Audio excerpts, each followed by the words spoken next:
Bismillahirrahmanirrahim. Assalamualaikum warahmatullahi wabarakatuh. Alhamdulillah kita kembali belajar matematika lagi setelah beberapa hari kita libur ya. Libur awal puasa. Semoga kalian selalu tetap semangat, sehat, dan masih diberikan kekuatan untuk senantiasa melanjutkan mendalamkan pelajaran-pelajaran ya. Kemudian bisa beribadah di bulan Ramadan dengan baik. Untuk hari ini kita belajar melanjutkan materi. Ini materi terakhir dari matematika, yaitu barisan. Kalau di buku LKS bab pertama. Kenapa Ibu menjelaskannya sekarang di terakhir materi? Karena kemarin waktu di awal itu kita harus memilih materi-materi esensial, yaitu materi yang sering keluar di ujian atau materi yang memang penting untuk kalian harus bisa memahami. Yaitu kemarin Ibu mulai dari limit. Karena barisan ini termasuk materi yang mudah. Ibu khawatir kalau waktunya nggak cukup kemarin untuk semester genap, kalian bisa belajar sendiri. Ya, alhamdulillah waktunya masih ada. Kita masuk pada materi barisan untuk bab terakhir pada pelajaran matematika. Oke, pada materi barisan yang kita pelajari yang pertama adalah tentang pola barisan bilangan. Pola barisan bilangan. Apa itu pola barisan bilangan? Barisan bilangan adalah susunan bilangan yang mempunyai pola atau aturan tertentu. Ya, jadi ada bilangan-bilangan itu disusun, ya, disusun. Kemudian cara penyusunannya itu mereka mempunyai pola atau mempunyai aturan tertentu, ada aturan mainnya. Secara umum, suatu barisan bilangan yang terdiri atas n suku dinyatakan sebagai U1, U2, U3 sampai dengan UN. U1 artinya adalah suku pertama, U2 suku kedua, U3 suku ketiga. Kalau ada UN ini disebut sebagai suku ke N. Oke. Contoh, dari barisan bilangan 1, 3, 5, 7 dan seterusnya ya. Tentukan 3 suku berikutnya. Untuk menentukan 3 suku berikutnya, kita harus tahu polanya dari barisan bilangan ini, atau kita harus tahu aturannya, apa aturan dari susunan barisan ini. 1 ke 3 diapakan kira-kira? Ditambah 2. Iya. 3 ke 5 ditambah 2. 5 ke 7 ditambah 2. Inilah aturan susunan bilangannya, yaitu 1, 3, 5, 7. Kemudian berapa berarti? 9. Setelah 9 tambah 2 lagi 11. Setelah 11 13. Tentukan 3 suku berikutnya. Jadi 3 suku berikutnya adalah 9, 11 dan 13. Ya, gampang ya. Diketahui, contoh yang kedua, diketahui barisan bilangan 5, 8, 11, 14 dan seterusnya. Tentukan angka pada suku ke-7. Kita diminta untuk menentukan U7 suku ke-7-nya. Sehingga kita harus tahu pola dari barisan bilangan ini. 5, 8, 11, 14. Coba 5 ke 8 diapakan kira-kira? Ditambah 3, betul. 8 ke 11 ditambah 3. 11 ke 14 tambah 3. Kemudian baru berapa? 17. Terus 20. Tuh 2, 3, 4, 5, 6. 1 lagi. Setelah 20 23. Iya. Jadi inilah suku ke-7. Suku ke-1, ke-2, ke-3, ke-4, ke-5, ke-6, ke-7. Jadi suku ke-7 adalah 23. Iya. Suku ke-7 adalah jadi suku ke-7 adalah 23. Bisa ya? Gampang. Oke, kalau kita sudah tahu pola barisan bilangan, yang kedua adalah jenis-jenis pola bilangan. Ada beberapa pola bilangan yang kalian harus tahu dan kalian harus mengerti dan memahami jenis-jenis pola bilangannya. Untuk yang pertama, pola bilangan ganjil, ya.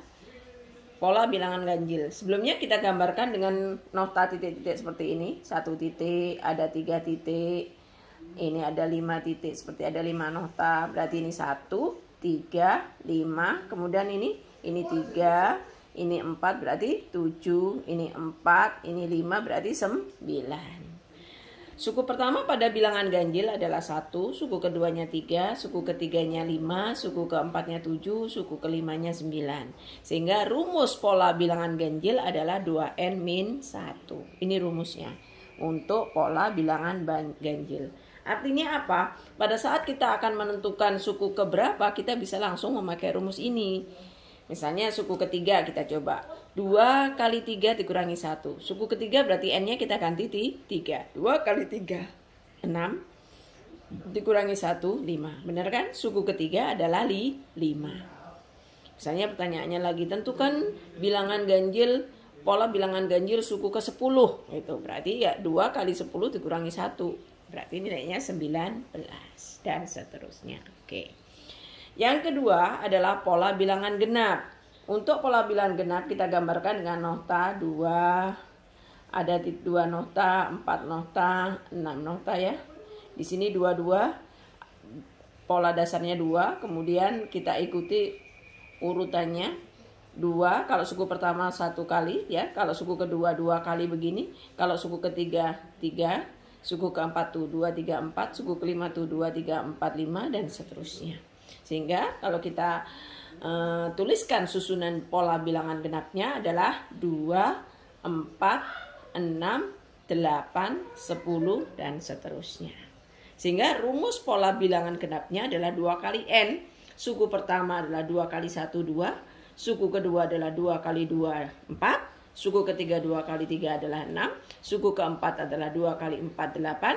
Suku kelima adalah 2 kali 5, 10. Inilah rumus untuk pola bilangan genap. Ya. Yang ketiga adalah pola garis lurus. Pola garis lurus ini sangat sederhana ya. Hanya berupa titik-titik yang akan membentuk garis lurus. Misalnya ini ada 5 nokta, berarti mewakili bilangan 5. Ada 8 nokta, berarti mewakili bilangan 8. 1, 2, 3, 4, 5, 6, 7, 8. Gitu aja untuk pola bilangan garis lurus. Oke. Yang keempat adalah pola persegi panjang. Pola persegi panjang, melihat dari namanya, persegi panjang adalah suatu bangun datar yang mempunyai panjang dan lebar yang tidak sama ya. Mempunyai panjang dan mempunyai lebar yang tidak sama. Ya, sehingga pada saat kita membuat pola bilangan persegi panjang dengan sebuah nota, kita anggap berarti kalau misalnya bilangan dasarnya 2 nota ya, 2 nota dasarnya, maka panjangnya ini, maka lebarnya 1 kali. Kalau di sini 3 panjangnya berarti lebarnya 2. 3 kesininya 2. Kita hitung berarti ada 6. Di sini ada 2, 6, kemudian berapa? Di sini kalau di sininya 4, panjangnya berarti lebarnya 3. 4 kali 3 12. Kemudian kalau ini ya, tuh 2, 3, 4, 5, 6, 7. Tuh 2, 3, 4, 5 ya, berarti panjangnya 5, lebarnya 4, berarti 20. 2, 6, 12, 20. Gimana ini polanya? Apakah 2 tambah 4 ke sini nggak cocok? 12 tambah 4 nggak cocok juga. Nah, suatu pola harus bisa dipakai untuk suku-suku berikutnya. Kalau kita ini ke sini tambah 4 tambah 4 nggak bisa. Jadi misalnya pian kalau kada bisa rumusannya apa, aturannya dengan rumusan pakai n, maka bisa digambarkan aja. Kalau persegi panjang, kalau panjangnya 2, panjangnya ini ya 2 titik, maka 1 kali titiknya ini. Kalau ini 3 berarti ini 2 begini. Kalau di sininya 4, ininya 3 begitu dan seterusnya. Sehingga pola bilangan persegi panjang rumusnya adalah ini. N kali N ditambah 1. Kita coba misalnya N-nya 1. 1 tambah 1, 2. 2 kali 1, 2. N-nya 2 pang bu? Benerlah 6. 2 kali 1, 3. Kali 2, 6. Kalau N-nya 2, suku ketiga pang apa bener 12? 3 kali 1, 4. Kalikan 3. Suku ketiga kan N-nya 3. Berarti masukkan 3. 12. 3 kali 4.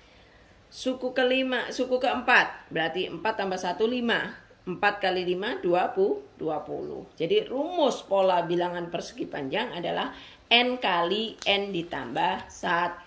Ini N kali N ditambah 1. Oke. Kemudian yang kelima adalah pola persegi.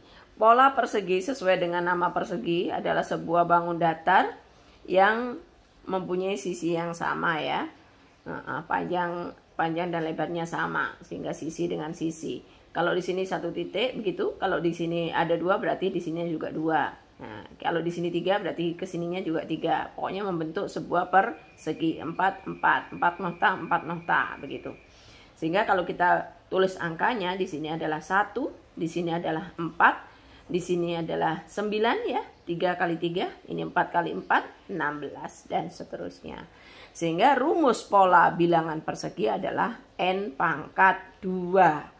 Suku kelima 25, 5 kuadrat. Suku ketujuh dari pola persegi 7 kali 7, 49 dan seterusnya. Oke, yang keenam adalah pola segitiga. Pola segitiga ya, sesuai dengan namanya kita buat nokta ya. Yang pertama adalah 1 titik, yang kedua kalau di sini 2 titik, 2 nokta, di sininya 1.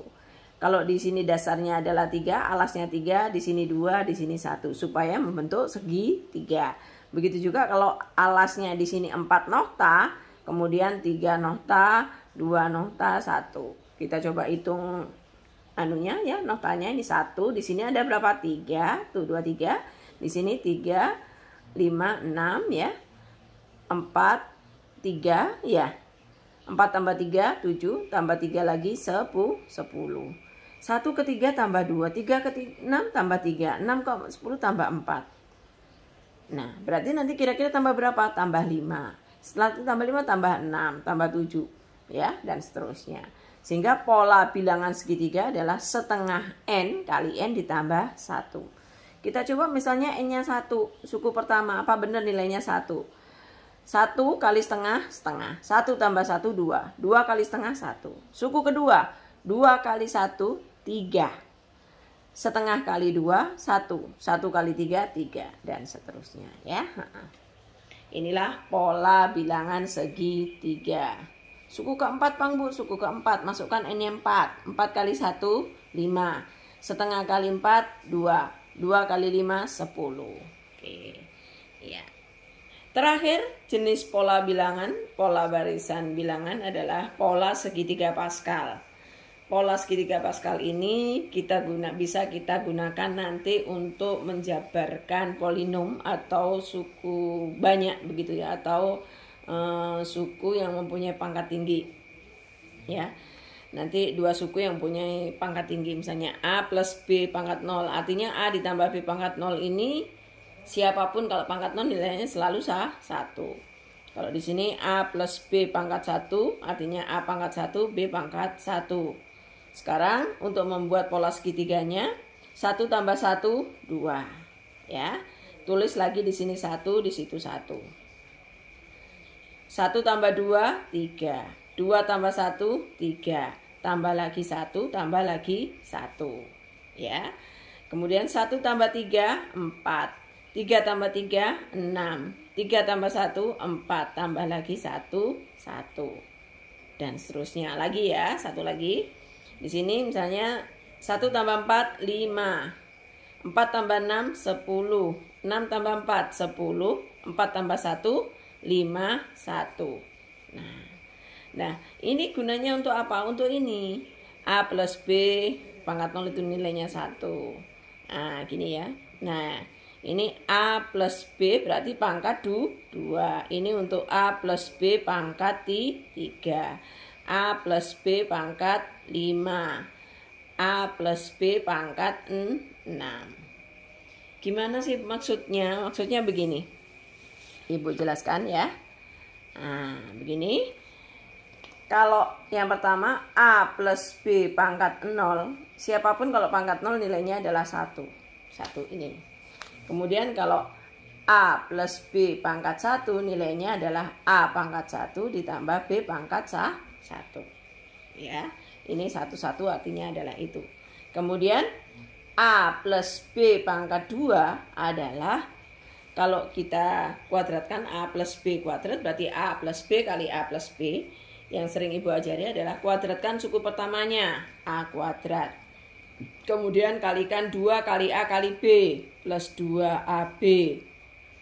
Kemudian B dikuadratkan, plus B kuadrat. Nah, angka 121 itu tidak lain adalah angka ini. 121, 121. Ya. Kemudian untuk menulis variabelnya, A di sini pangkat tertingginya adalah A kuadrat, B pangkat tertingginya adalah B kuadrat. Sehingga kalau di sini kita mulai dari A kuadrat, di sini adalah 121, berarti ini 121 adalah koefisien ya, koefisien semuanya koefisien. 1A kuadrat ditambah 2A, A kuadratnya turun menjadi A, pangkatnya yang 2 tinggal A. Kemudian B-nya muncul. Di sini pangkat 1, di sini A-nya hilang, B-nya naik. Ya, ngerti? Awalnya pangkat tertinggi siapa? A kuadrat, pangkat 2. Kemudian A-nya turun, A saja, kemudian di sini hilang. Pas A di sini turun, B muncul, B-nya naik ya. Di sini 121. Coba kalau A plus B pangkat 3. Nah, di sini ada koefisien 1 3 3 1. 1 3 3 1. Ini ya. 1 3 3 1. Artinya apa? Di sini adalah 1 untuk koefisien dari siapa? A pangkat 3, pangkat tertinggi. Kemudian A-nya turun, 3A pangkat 2, B muncul. Ya. Kemudian 3A masih turun. Kalau A pangkat 2 tinggal A pangkat 1, B-nya naik menjadi pangkat 2, yang semula pangkat 1 pangkat 2. Kemudian A-nya pangkat 1 di sini hilang, A-nya habis, tinggal B pangkat 3, naik B-nya. B pangkat 1, B pangkat 2, pangkat 3. Yang A-nya A pangkat 3, pangkat 2, pangkat 1 habis, ya. Coba lagi A plus B pangkat 4. Jadi kalau menjabarkan A plus B pangkat 3 itu begini penjabarannya. Ya, begini penjabarannya. Kalau biasanya pian A pangkat 3, 3AB plus B pangkat 3 salah. Sering begitu. Saya sering menemui seolah-olah seperti begini. Seolah-olah tinggal mengganti 2 dengan 3, pangkat 3, 3, terus B pangkat 3. Salah. Yang benar adalah A pangkat 3 ditambah 3A kuadrat B ditambah 3AB kuadrat ditambah B pangkat 3. Sekarang kalau A plus B pangkat 4, berarti di sini kita lihat koefisiennya. Ini pangkat 4 ya. Ini pangkat 5. Iya. 0, 1, 2, 3, 4, 5. Pangkat 4. Pangkat 4 berarti 1, 4, 6, 4, 1. Koefisiennya kita tulis dulu. 1, 4, 6, 4, 1. 1, 4, 6, 4, 1. Berarti 1 ini untuk siapa? A pangkat tertinggi, A pangkat 4. Kemudian di sini A-nya turun menjadi A pangkat 3, B muncul. Kemudian di sini A-nya turun lagi, A pangkat 2, B-nya naik, pangkat 2. Di sini A-nya turun, 4A pangkat 1, B pangkat 3. Di sini tinggal B pangkat 4, A-nya habis, nggak ada. Oke, sekarang kalau A plus B pangkat 5, berarti kita tulis 1, 5, 10, 10, 5, 1. 1, 5, 10, 10, 5, 1. Oke. 1, 5, 10, 10, 5, 1. Ya, pangkat 5 ya. Berarti di sini siapa? 1 untuk siapa? A pangkat 5. A-nya turun menjadi A pangkat 4. B muncul. 10. A-nya turun. A pangkat 3. B pangkat 2. 10. A-nya turun. Pangkat 3. B-nya naik pangkat 3. Semula pangkat 2 menjadi pangkat 3. 5. A-nya pangkat